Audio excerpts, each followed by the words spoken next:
Hey, so if your audio is not working in GatherTown, like you can't hear anyone or they can't hear you, yeah, then that can be really annoying.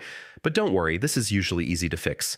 Let's go step by step. First, open Gather settings and make sure the correct microphone and speaker are selected. Sometimes it's just using the wrong device. Next, yeah, this sounds obvious, but check if your mic is muted inside Gather or on your device. Now check your browser permissions. If microphone access is blocked, no one will hear you.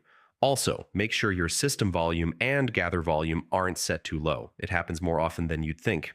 Here's something unique. Gather uses proximity audio. So if you're too far from others, you won't hear them. Just move closer. If it's still not working, refresh the page. Yeah, this resets your connection and fixes most glitches. Make sure you're using a supported browser like Chrome. Some browsers can cause audio issues. Try restarting your browser, app, or even your device. It sounds simple, but it works.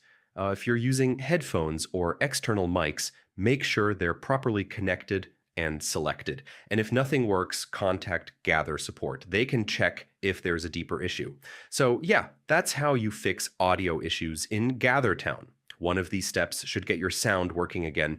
If this helped, check out more quick guides like this.